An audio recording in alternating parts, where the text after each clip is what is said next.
우리 하나님 말씀은 잠언 3장 1절에서부터 10절까지 말씀입니다.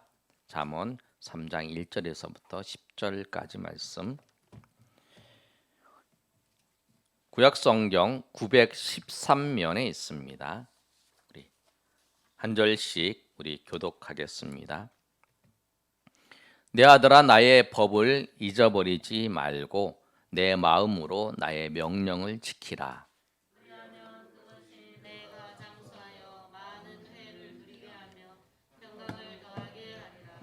인자와 진리가 내게서 떠나지 말게 하고 그것을 내 목에 매며 내 마음판에 새기라.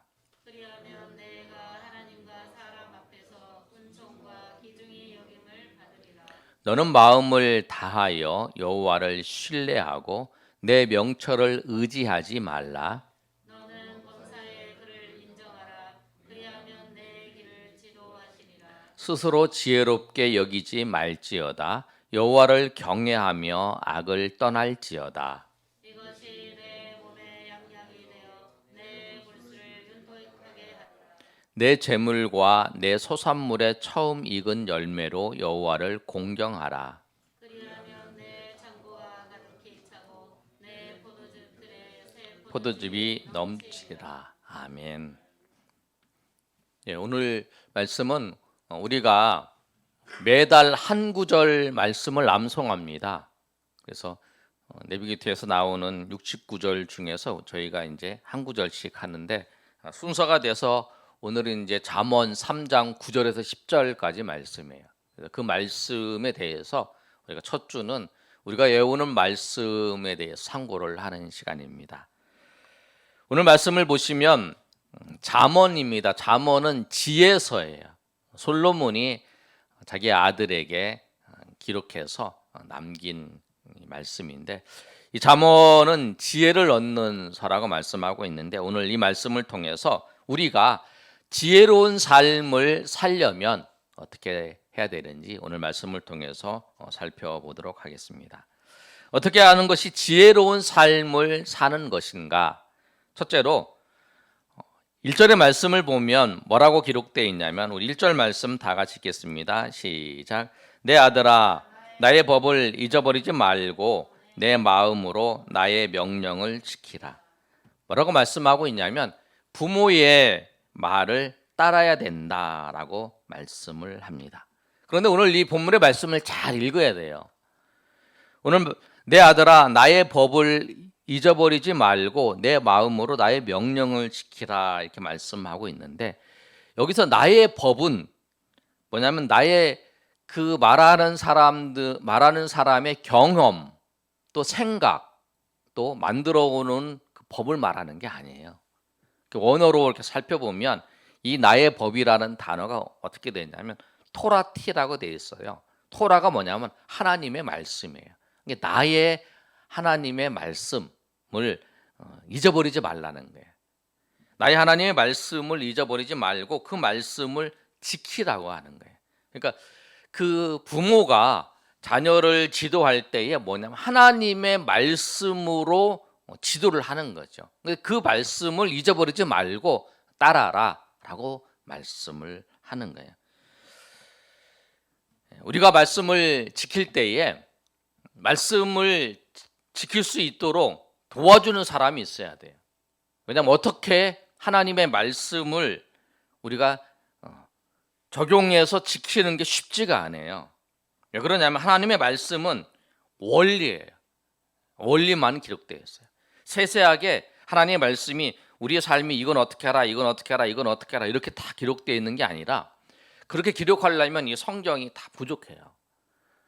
예를 들어서 몇 가지만 이렇게 기록되어 있고 그 원리를 따라서 우리가 어떻게 살아야 되는가, 그게 필요하다는 거예요. 그래서 그 말씀을 잘 적용하고 또 말씀을 잘 순종할 수 있도록 지도하는 사람이 필요한 거죠. 그 지도하는 사람이 이 구약의 성도에게 있어서는 부모였다는 거예요. 그래서 부모의 말을, 성경을 지키고 성경을 자기가 성경의 말씀을 따라서 하나님을 따라가며 하나님의 말씀을 지켰던 그 경험과 그 생각들을 이야기하는 걸 통해서 그가 이제 하나님의 말씀을 알게 되는 거예요. 어떤 목사님이 자기가 이제 경험했던 것을 간증하는 이야기를 들었어요. 그런데 자기한테 이제 서울에 이제 수서교회를 섬기는 목사님인데요. 그 전화가 왔어요. 다른 교회 성도님이 몇 번 전화가 와서 그래서 이제 할 수 없이 이제 만나줬어요. 만나줬더니 그분이 이제 이렇게 얘기를 하는 거예요. 자기는 어렸을 때부터 신앙생활을 잘했다. 그리고 11조나 뭐 헌금이나 이런 생활 잘했는데 지금 고민이 생겼다라고 하는 거예요. 근데 그 고민이 뭐냐라고 하면서 이제 얘기를 꺼낸 거예요. 그랬더니 자기가 이제 회사에 은퇴를 하고 이제 집을 옮기고 이제 그곳에서 이제 교회를 정해서 한 달 다녔다는 거예요. 한 달 다녔는데 어떤 일이 생겼냐면 자기가 가지고 있는 그 재산이 있는데 그걸 팔았어요. 팔았는데 수익이 어느 정도 났지요. 그래서 한 7천만 원 정도를 이제 11조를 드려야 되는데 11조를 드리려고 딱 마음을 먹었는데 그 전에 어떤 일이 생겼냐면 자기 고향에서 자기가 아는 후배가 목회를 하는 이야기를 들었어요. 고향 동생이죠. 그래서 이제 거기를 갔다라는 거예요. 거기를 갔더니 개척교회인데 너무 어렵고 힘든 그런 곳이어서 가면서 이제 예배를 드리고 난 다음에 설립 예배죠. 예배를 드리고 눈물도 많이 흘리고 그러는데 그 헌금을 이제 11조가 생긴 드리려고 하는데 이거를 그 교회에 드리고 싶은 마음이 생긴 거예요. 그 어떻게 해야 되는가? 그래서 이제 지금 이제 자기 섬기는 교회 목사님한테 물어보긴 그래서 이제 그분한테 물어본 거예요. 근데 그분이 이제 듣고는 설명을 해주는 거예요. 이 11조는 자기 교회에 드려야 된다. 그리고 그 목사님한테 얘기를 하는 제가 그런 마음이 있는데 그렇게 해라. 그 마음이 있어서 그렇다 얘기를 하면 그 교회 목사님이 알아서 그 교회로 보내주든지 자기네 성도가 그렇게 해서 그렇게 보내줬다. 그런 얘기를 하는 거예요. 그러나 만약에 그 목사님이 그렇게 안 하면 순종하고 그렇게 인정하고 받아들여야 된다라고 이제 그렇게 이제 얘기를 하고 그렇게 갔어요. 그러니까 이제 우리가 신앙생활 할 때 세세하게 그 내용들을 어떻게 해야 될까? 그 하나님 말씀은 그건데 그걸 어떻게 해야 될까 하는 부분들은 우리가 우리의 그 선배들, 믿음의 선배들한테 또 안에 목사님들한테 계속 상담을 물어봐야 된다는 거예요. 그래야 우리가 그 원리에 따라서 그 신앙의 길을 걸어갈 수 있는 제대로 걸어갈 수 있다라는 거예요. 그래서 오늘 이스라엘 백성들에게는 부모가 그런 역할을 했어요. 그 상황 속에서 하나님 말씀을 순종하고 말씀을 지키는 데 있어서 상황 속에 있을 때 그 상황 속에서 어떻게 해야 될 나는 어떻게 했다라고 하는 것을 항상 이 자녀들에게 가르쳤어요. 신명기 6장 6절에서 7절까지 말씀을 보면 이렇게 기록되어 있습니다. 방송 7, 시작. 오늘 내가 내게 명하는 이 말씀을 너는 마음에 새기고 7절요? 시작. 내 자녀에게 부지런히 가르치며 집에 앉았을 때이든지 길을 갈 때이든지 누워 있을 때인지 할 때이든지 이 말씀을 강론할 것이며 강론한다는 뭐냐면 서로 대화를 한다는 거죠. 그러면 대화를 하면서 이 말씀을 통해서 어떻게 내가 신앙생활을 하나님 말씀을 순종하며 이런 상황에서는 어떻게 하나님의 말씀을 지키는 것인지 하나님 말씀을 따라서 살아가는 것이 어떻게 되는 것인지 가르쳐주는 거예요. 그래서 먼저 부모가 6절에 보면 너는 마음에 새긴다 그랬어요.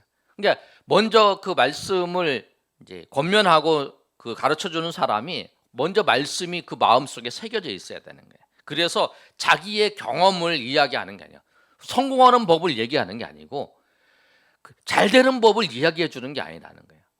잘 되고 성공하는 법을 권면해주고 그 사람한테 이야기하는 게 아니라 하나님의 말씀을 하나님의 말씀대로 살아가는 법을 가르쳐 주는 거예요.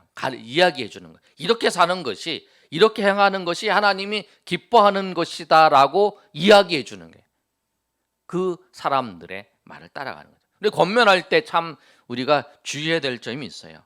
뭐냐면 강요하면 안 돼요. 내가 생각하기엔 이게 하나님의 뜻이고 이게 하나님이 원하시는 거다. 당신은 꼭 해야 된다. 이렇게 얘기하는 게 아니라 내가 생각하기에는 내가 생각하기에는 이렇게 하는 것이 하나님의 뜻이고 나는 이렇게 해왔다라고 이야기하고 그 사람한테 얘기를 하면 되는 거예요.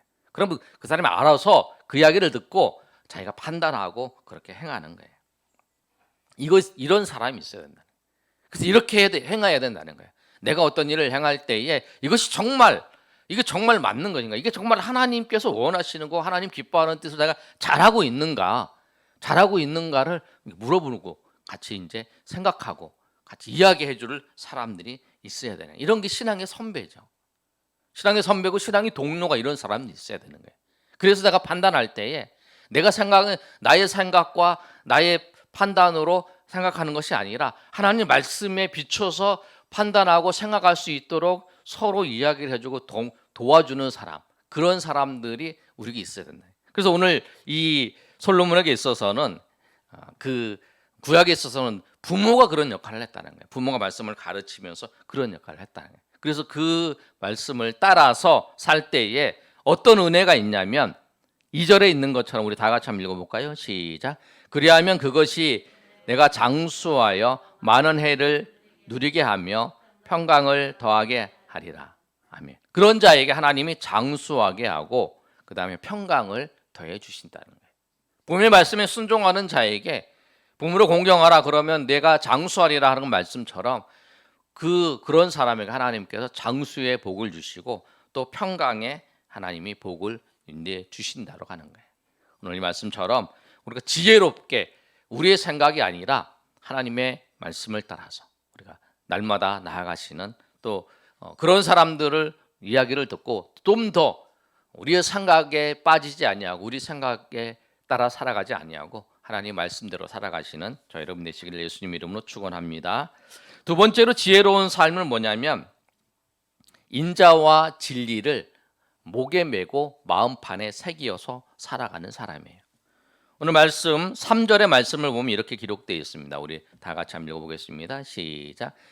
인자와 진리가 내게서 떠나지 말게 하고 그것을 내 목에 매며 내 마음판에 새기라.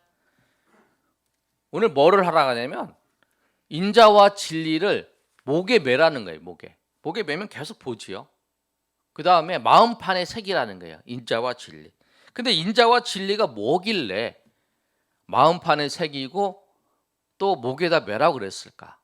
오늘 인자는 우리 헤세드라는 헤세드.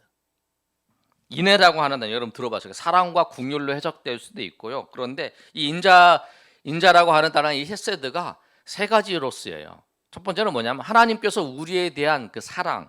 그래서 그 시편 51편 1절에 보면 다윗이 밧세바를 취하는 법을 이제 죄악을 범하고 난 다음에 하나님 앞에 용서를 구할 때에 하나님의 인자를 따라서 나를 용서해 달라라고 하는 거예요.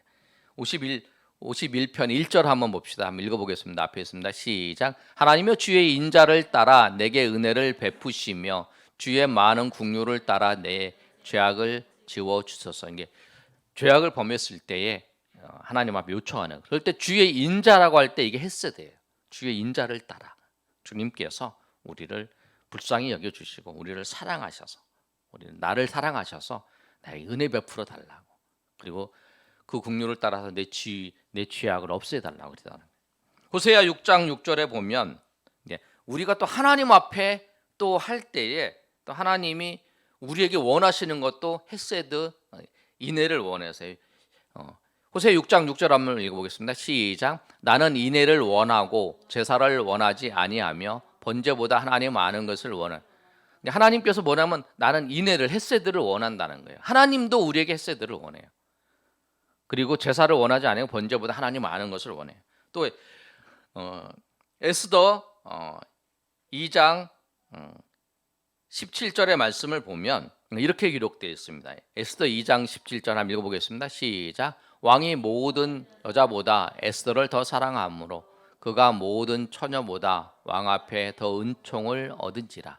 왕이 그의 머리에 관을 씌우고 와스되신 왕으로 삼으니. 여기서 이제 더 은총을 얻었다라고 하는 단어도 헤세드예요. 그러니까 여러분 헤세드라고 생각하는 그 단어가 뭐냐면 하나님은 우리에게 대한 사랑과 긍휼을 말할 뿐만 아니라 우리가 하나님 앞에 드리는 것도 했어야 되고, 또 우리가 사람과 사람 사이에 그 사랑하고 베풀어 주는 것도 했어야 되라는 거예요. 결국 뭐냐면 하나님의 사랑으로 그 우리가 하나님 앞에 감사하면서 하나님 앞에 나아가는 거, 또 우리가 사람들한테 하나님의 사랑을 꼭 나아가는 거, 그게 다 했어야 되라는 거예요. 그게 전체를 다 했어야 되라고 말하는 거예요. 그런데 이 사랑을 우리가 어디다가 목에다 메고 그 다음에 마음판에 새기라고 하는 거예요. 또 단어가 하나가 뭐냐면 진리라고 하는 단어예요. 인자와 진리라고 하는 단어인데, 이 단어는 뭐냐면 여러분 아멘 아시죠? 아멘 많이 하잖아요. 아멘, 그 뭐냐면 진실되다, 이루어지다. 그런데 이 진리라고 하는 단어가 이 아멘이라는 단어예요. 그게 뭐냐면 진실해야 된다는 거예요. 그러니까 하나님, 우리가 진실하고 신실한 건 뭐냐면 오직 하나님이시고 하나님 말씀밖에 없진 거죠. 그것처럼 우리도 우리의 삶을 신실하고 진실하게 살라라고 하는 거예요. 그래서 우리가 이 목에다가 진자와 진실, 헤세드와 진실을 메고 또 마음판에 그것을 새겨서 우리 삶 가운데 살아가면서 그것이 떠나지 않게 하라라고 하는 거예요. 그 우리가 지혜로운 삶은 뭐냐면 하나님 앞에서 우리가 하나님의 사랑을 가지고 하나님의 사랑으로 하나님께 감사하는 마음을 하나님 섬기고, 또 이웃 가운데 하나님의 사랑으로 전해주는 그 삶, 그리고 삶 가운데 우리에게 나타난 그 모습은 뭐냐면 진실된 모습으로, 신실한 모습으로 우리가 살아가는 그 모습이 지혜로운 삶이라고 말씀하는 거예요. 그리고 그 인자와 진리가 항상 떠나지 아니하고 우리 가운데 있어야 된다라고 말씀해요. 그런데 이런 자에게 하나님이 오늘 1절도 그렇고 3절도 그렇고 이렇게 하면 하나님께서 은혜를 베풀어 주시는데 어떤 은혜냐면 4절이에요. 우리 한번 읽어보겠습니다. 시작. 그리하면 내가 하나님과 사람 앞에서 은총과 귀중히 여김을 받으리라. 그렇게 인자와 진리로 살면 하나님께서 어떻게 되면 하나님과 사람 앞에 은총과 귀중히 여김을 얻는다라고 말씀하고 있어요. 근데 이런 사람을 우리가 생각나는 사람이 있잖아요. 구약에 요셉이잖아요. 인자와 진리가 떠나지 않는 사람이었어요. 형들이 자기를 팔았을 때에 그가 형들을 용서할 수 있었던 이유도 뭐냐면 하나님의 사랑이죠. 하나님이 그를 인도했던 하나님의 사랑 때문에 그가 그를 용서할 수 있었고, 또 보디발의 아내가 자기를 유혹할 때에도 그 유혹에 넘어가지 아니하고 요셉이 죄를 짓지 않았던 그 이유는 뭐냐면 요셉이 어떤 상황 속에서 신실하고 진실했다는 거예요. 그 하나님 앞에 진실하고 신실했던, 그리고 인자했던 그는 결국 하나님과 바로 앞에 인정을 받았잖아요. 그리고 총리 대신이 되어서 그 하나님 앞에 쓰임 받았던 그런 모습을 우리가 볼 수 있습니다. 왜냐하면 지혜로운 삶이 그거예요. 지혜로운 삶이 우리에게 신앙적으로 권면하는 사람의 말씀을 따라서 또 인자와 진리가 떠나지 아니하고 그것을 항상 목에 메고 또 가슴판에 새겨서 살아가는 사람. 세 번째로 지혜로운 사람은 어떤 사람이냐면 하나님을 신뢰하고 범사에 하나님을 인정하는 사람이에요. 우리 5절 한번 읽어보겠습니다. 5절 시작. 너는 마음을 다하여 여호와를 신뢰하고 내 명철을 의지하지 말라. 근데 하나님을 신뢰하라고 말씀하고 있어요. 근데 하나님을 신뢰하라고 말씀할 때에 하나님을 신뢰하려면 하지 말아야 될 것이 있어요. 그런데 그게 뭐냐면 자기의 명철을 의지하지 말아야 돼요. 그런데 여러분 오늘 이 말씀을 잘 생각하셔야 돼요. 명철을 의지하지 말라라고 하는 것은 무엇을 말씀하고 있냐면 우리는 어떤 일을 계획할 때에 우리의 노력도 필요하고 우리의 이성적인 노력과 의지적인 노력도 필요하고 우리의 경험도 다 필요해요. 해야 돼요. 그런데 명철을 의지하지 말라는 건 뭐냐면 이것만 가지고 하면 안 된다는 거예요. 우리가 다 이런 것을 할 때 그 마음 깊숙한 곳에는 무엇이 있냐면 정말 이거 하는 것이 하나님을 뜻을 따르는 거고 하나님이 기뻐하시는 거고 하나님이 원하시는 것이라고 하는 것에 대한 그것에 대한 분명한 것이 있어야 된다는 거예요. 근데 그거 없이 내가 가지고 있는 경험과 내가 가지고 있는 의지와 내가 가지고 있는 것만 따라서 하는 것이 뭐냐면 자기의 명철을 의지하는 거라. 그래서 그 중심이 중요한 거예요. 그래서 하나님은 그 중심을 보세요. 그 중심을 보시고 말씀하세요.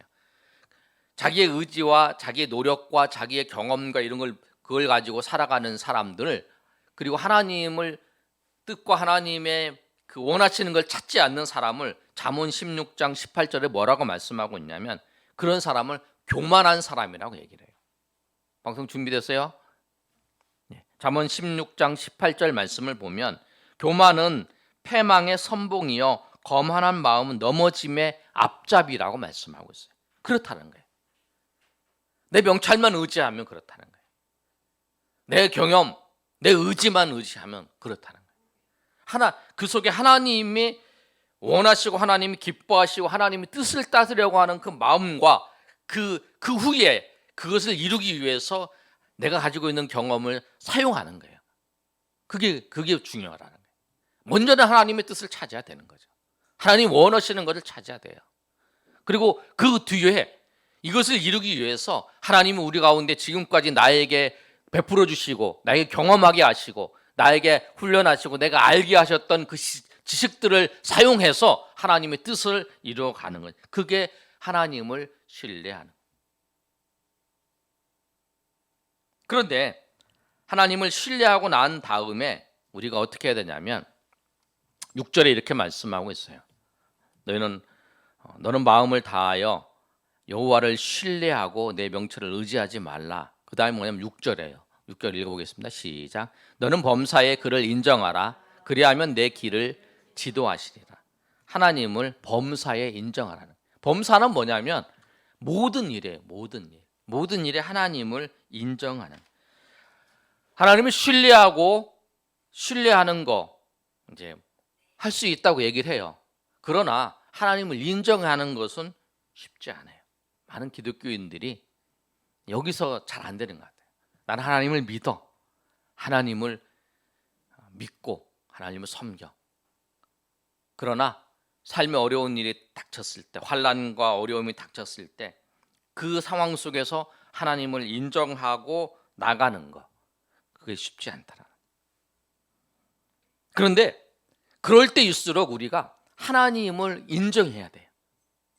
여러분의 삶에 변혁이, 내 삶이 좀 변했으면 좋겠다. 내 삶이 정말 이대로 있으면 안 된다. 내 삶이 정말 큰 변화가 있어야 되겠다라고 생각하신다면 여러분 하나님을 인정하시길 바랍니다. 아멘. 하나님을 인정하시길 바랍니다. 삶의 변혁이 있기를 원하시는 하나님을 인정하시라는 거예요. 왜? 오늘 본문의 말씀을 보면 내가 범사에 그를 인정하라. 그리하면 내 길을 지도하신다라고 말씀하세요. 하나님께서 우리의 길을 지도하신다라는. 근데 여러분 오늘 이 본문 말씀을 우리가 잘 읽어봐야 되는데 지도한다라고 말씀은 내가 이 길을 갈까 선택할 것 중에서 하나님께서 이 길로 인도한다. 이 길이 그런 게 아니라는 거예요. 이 번역한 내용들을 우리가 잘 살펴보면 새 번역에 뭐라고 번역하냐면 이 하나님께서 지도하신다는 말을 내가 가는 길을 곧게 할 것이다. 이 구부러진 길을 곧게 할 것이다. 또 공동 번역에는 내 길을 곧바로 열어줄 것이다. 내가 내 앞길을 곧바로 열어줄 것이다.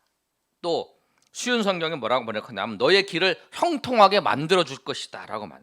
그게 뭐냐면 하나님께서 우리 길을 지도한다는 건 뭐냐면 내가 구부러진 길을 하나님께서 형통하게 만드시고 내 길을 평탄케 하시고 내 길을 하나님께서 형통케 하시고 내 길을 하나님께서 인도하신다는 거예요. 그걸 누가? 하나님을 신뢰하고 인정하는 자에게 하나님께서 그렇게 인도해 주신다고 하는 거예요. 그 5절을 읽어보시면 이렇게 있잖아요. 너는 마음을 다하고 여호와를 신뢰하고 내 명철을 의지하지 말라. 너는 범사에 그를 인정하라. 그랬잖아요. 그런 다음에 말이 그리하면 내 길을 지도하시리라. 하나님이 이렇게 말씀합니다. 여러분 하나님을 신뢰하고 하나님을 인정하시길 바랍니다. 범사에 하나님 우리 삶의 자리에서 하나님을 인정하시고 하나님을 신뢰하고 하나님을 인정할 때에 주님께서 우리의 길을 지도하세요. 우리의 길을 인도하세요. 우리의 길을 하나님께서 형통케 하시고 평탄케 하세요. 다윗이 골리앗을 이길 수 있었던 이유가 뭘까요? 그림 준비했는데요. 한번 보세요, 여러분. 다윗과 골리앗의 싸움을 볼 때에 저 다윗이 골리앗을 싸워서 이겼어요. 근데 그 이길 수 있는 그 이유가 뭘까요? 그 이유는 뭐냐면 다윗이 하나님을 신뢰하고 하나님을 인정했기 때문에. 이 전쟁의 승리는 숫자에 있는 게 아니고 창과 칼에 있는 게 아니라 하나님께 있다라는 걸 아는 거예요. 하나님께 있다라고 하는 사실을 알고 하나님을 신뢰하고 하나님을 인정했어요. 그랬을 때에 하나님께서 역사하신 거죠. 돌 던졌을 때에 쫙 던지잖아요. 그 경험을 통해서 하나님께서 역사하셔서 정확하게, 이제 보통 이마에 맞았다 그러잖아요. 정확하게 탁 때려서 하게 하신 거잖아요. 하나님께서 역사하시고 하나님께서 그 길을 인도하셨다라고 하는 거예요. 여러분, 하나님을 신뢰하고 인정하시길 바랍니다. 오늘 9절과 10절의 말씀은 하나님을 신뢰하고 인정하는 한 예를 설명하고 있어요. 그게 뭐냐면 네가 하나님을 인정하고 신뢰하는 게 실질적인 그 예는 물질에 대해서 말씀하고 있는데, 하나님과 물질의 관계 속에서 뭐라고 말씀하고 있냐면 9절에 이렇게 말씀하고 있어요. 우리 9절 한번 읽어보겠습니다. 시작. 내 재물과 내 소산물의 처음 익은 열매로 여호와를 공경하라. 아멘. 여호와를 공경하라 그래요. 재물로 여호와를 공경하라. 소산물로. 그런데 재물이 가지고 있는 폐해가 있어요. 재물이 가지고 있는 부정적인 영향이 세 가지가 있는데, 하나는 뭐냐면 재물은 우리 사람으로 하여금, 믿음의 사람으로 하여금 믿음에서 떠나게 만들어요. 디모데전서 6장 10절 말씀을 보면 이렇게 기록되어 있어요.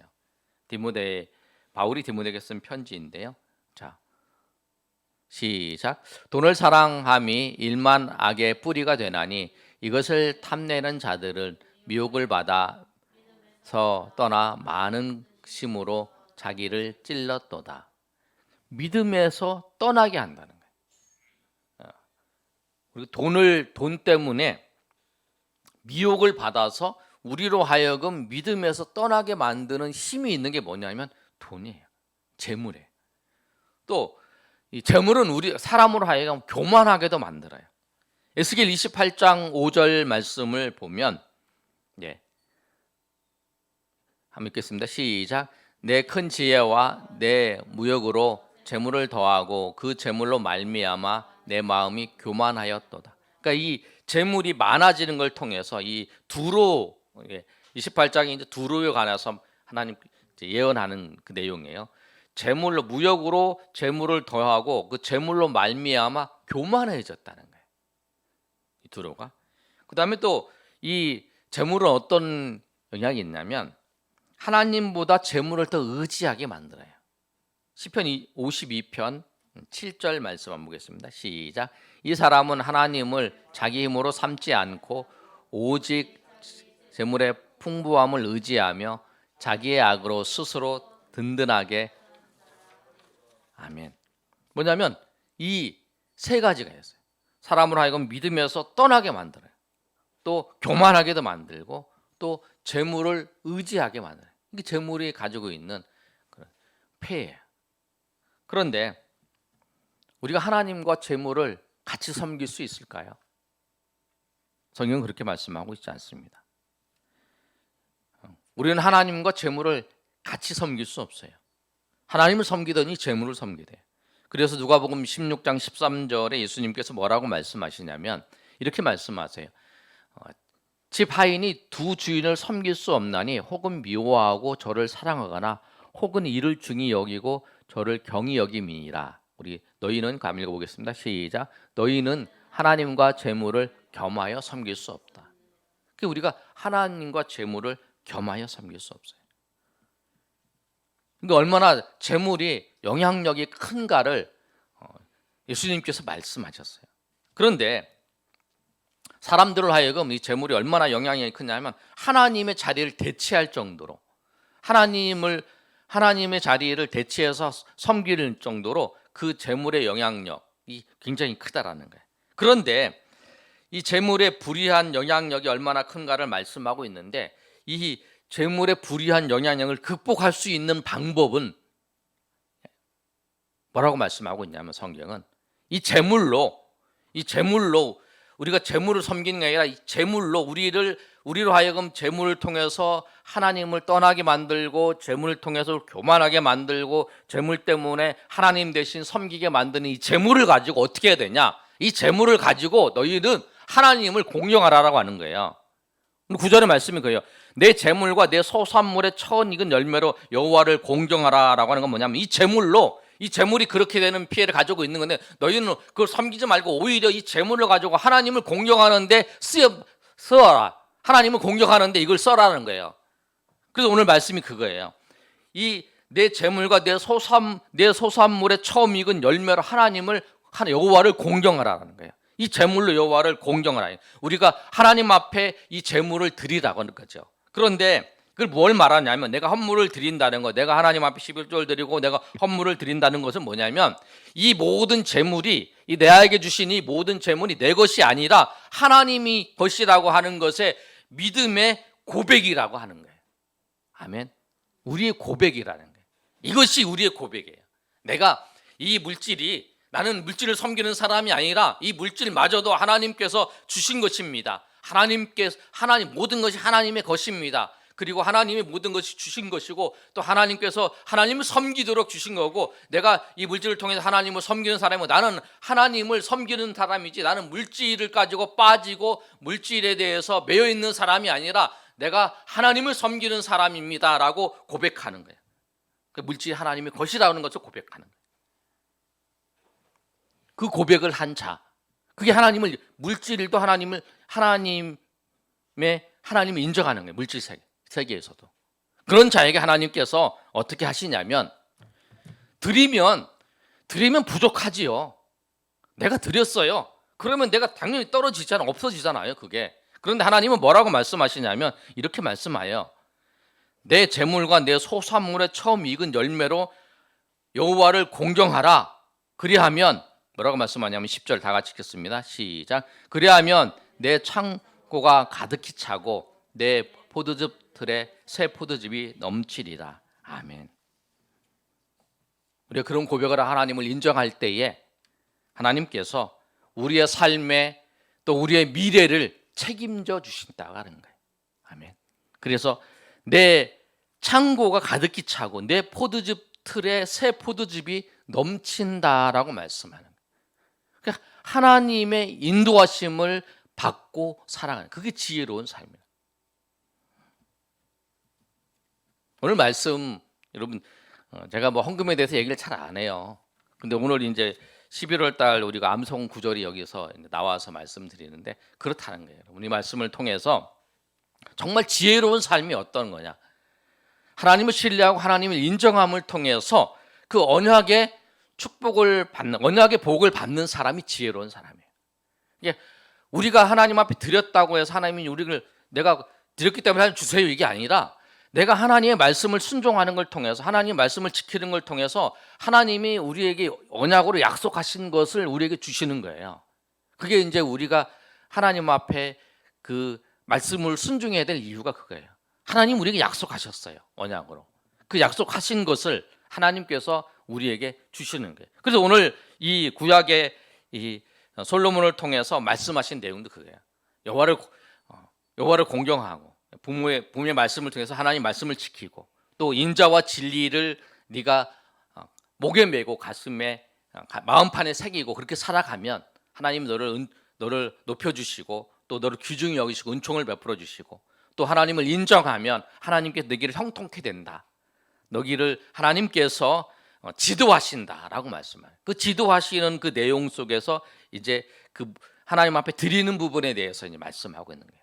오늘 이 말씀처럼 여러분 정말 지혜로운 삶이 뭐냐면 하나님의 말씀을 따라서 인자와 진리를 삶을 통해서 드러내시고 또 범사에 하나님을 신뢰하고 인정하는 그런 삶을 사시는 저희들 되시길 소망합니다. 그럴 때에 주님께서 그 약속을, 우리에게 주신 약속을 하나님께서 이루어 주세요. 제가 이루어주는 게 아니고 하나님께서 이루어주세요. 하나님께서 우리에게 약속하신 것, 하나님 우리에게 약속하신 것을 우리에게 이루어 주신다. 그거는 사람마다 다르죠.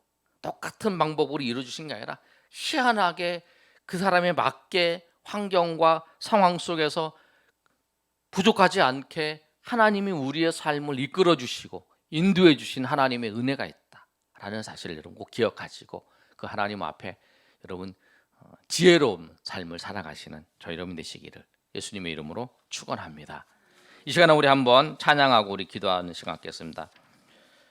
오신실하신 주, 하나님 한 번도 나를 실망시킨 적 없으시고, 제가 신앙생활 고백하면서 항상 이 찬양이 정말 그런 것 같아요. 하나님이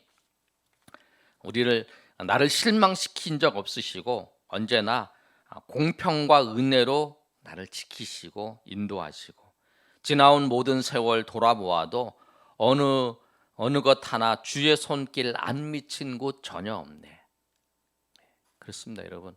우리 삶이 정말 하나님의 은혜가 안 미친 곳이 없어요. 여러분 우리 이제 우리가 작은 교회에 섬기고 있지만 그 곳곳마다 하나님의 손길이 있어요. 그리고 여러분 작은 교회 섬기는 게 좀 복이 뭐냐면 하나님이 섬기고 하나님이 우리를 은혜 베풀어 주신 것을 더 잘할 수 있잖아요. 여러분 또 가까이서 보니까 하나님의 은혜가 안 미친 곳이 없다. 여러분 이 찬양하실 때 그 하나님을 우리가 경험하시는 저희 여러분 되시길 소망합니다. 우리 다 같이 찬양합니다.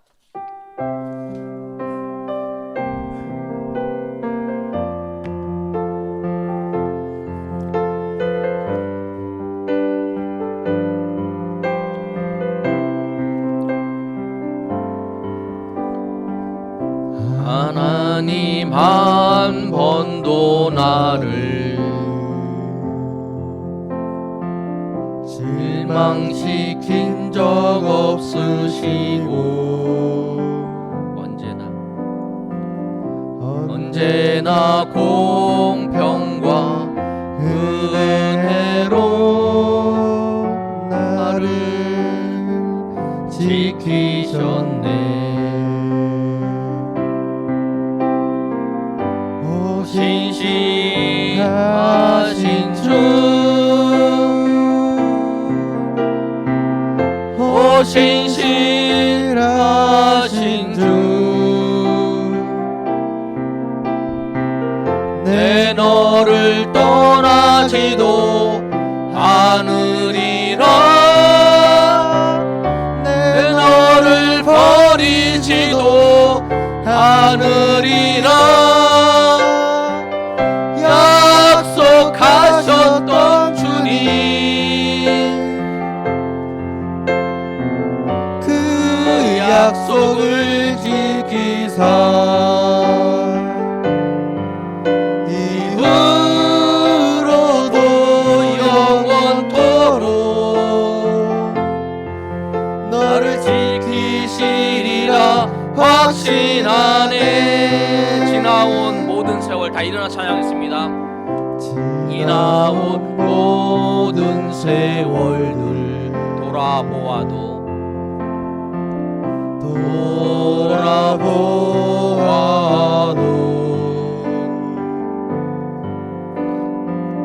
그 어느 것 하나 주의 손길 안 미친 곳 전혀 없네.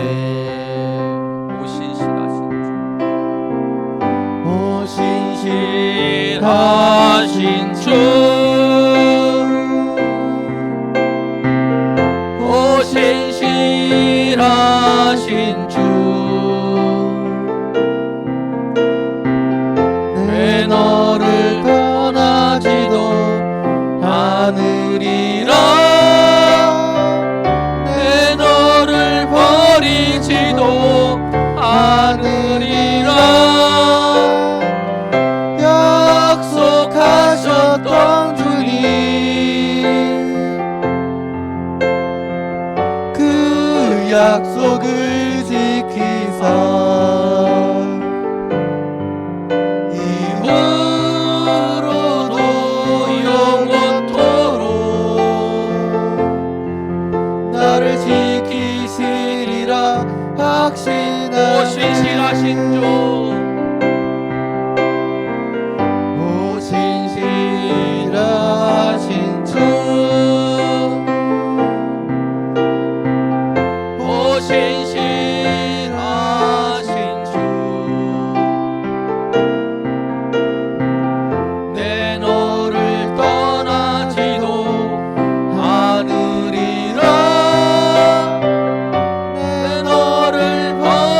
연약합니다.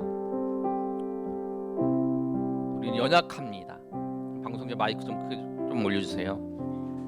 저도 목회한 지 20년 되는데요. 올해가 처음에 하나님이 저를 부르셨을 때 그 마음속에 목회를 하면 정말 어떻게 먹고 살지 그런 생각을 했어요. 그럴 때 하나님께서 저에게 마음 주시는 것이 그거였어요.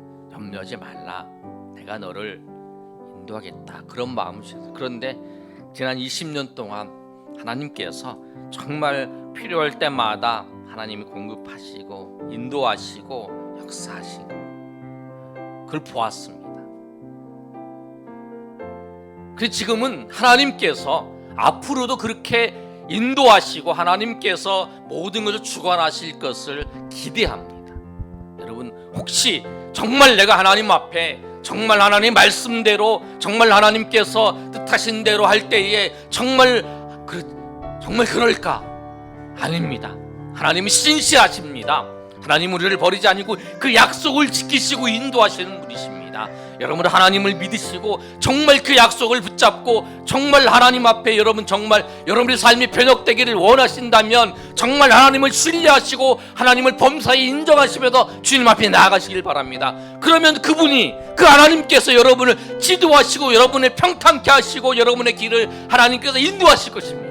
여러분, 그 주님을 바라보면서 정말 내가 주님을 신뢰하면서 내가 나가겠습니다. 내가 주님을 인정하면서 나가겠습니다. 주님께서 역사하여 주시고 주님께서 그 언약으로 나와 함께 하시고 우리를 인도하셨던 그 은혜가 나의 삶에 역사해 주시고 인도해 달라고 우리 내가 그렇게 살겠습니다. 우리 결단하면서 주여 세 번 외쳐가면서 동성 우리 기도합니다. 주여, 주여, 주여. 아버지 우리는 연약합니다.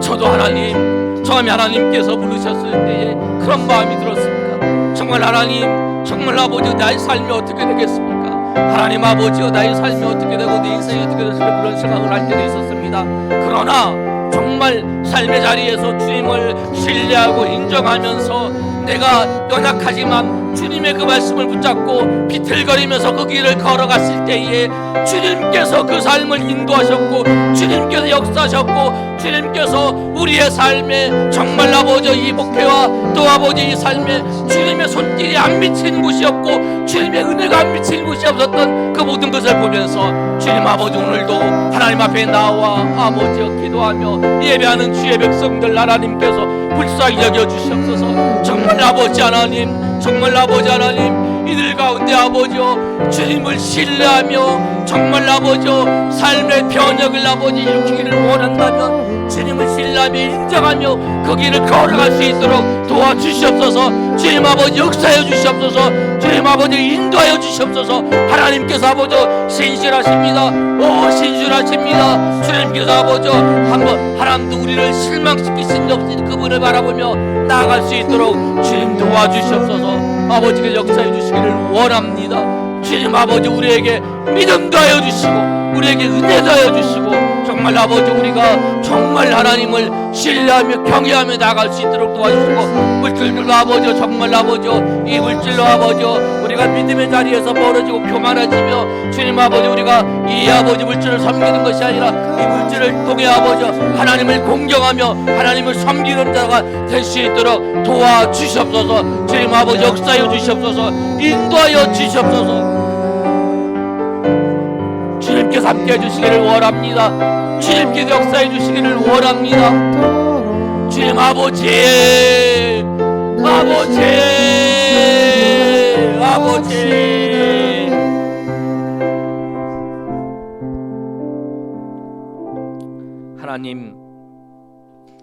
하나님은 한 번도 실망시킨 적 없으시고 우리의 지난 세월 다 돌아봐도 그 어느 것 하나 주의 손길 안 미치는 곳이 없다고 하는 이 고백처럼 정말 그렇습니다. 하나님, 우리의 삶의 하나하나가 하나님의 손길이 임했고 하나님의 손길이 안 미친 곳이 없었음을 고백합니다. 주님, 오늘도 하나님 앞에 나와 예배하는 주의 백성들 하나님, 우리가 처음에는 그 신뢰하는 데 약해서 비틀거리며 걸어가지만 결국 그 길을 걸어갈 때에 정말 하나님의 은혜를 보면서 우리가 확신을 가지고 나가는 것처럼 정말 우리에게 이런 믿음을 하나님 부어 주시옵소서. 하나님을 신뢰하게 하시고 정말 삶의 자리에서 하나님을 인정하며 정말 걸어갈 수 있도록 우리에게 용기 주시고, 정말 아버지여 그럴 때에 주님께서 우리에게 약속하신 그 언약의 그 복이 우리 가운데 임하게 하시고, 그리하여 정말 하나님은 신실하십니다. 정말 하나님은 우리를 실망시키지 않으시는 분이시고, 하나님은 우리를 실망시키지 않을 뿐만 아니라 신실하시고 하나님의 은혜가 우리 가운데 있었습니다라고 고백하며 나아가는 주의 백성 되게 도와주시옵소서. 이제는 우리 주 예수 그리스도의 은혜와 하나님 아버지의 크신 사랑과 성령의 교통하심이 오늘 모여 하나님 앞에 예배한 주의 백성들 머리 위에 이제로부터 영원토록 함께 있을지어다. 아멘. 주의 아버지 역사해 주시옵소서. 주님 아버지 함께해 주시옵소서. 주님께서 인도해 주시기를 원합니다. 주님 아버지 도와주시옵소서.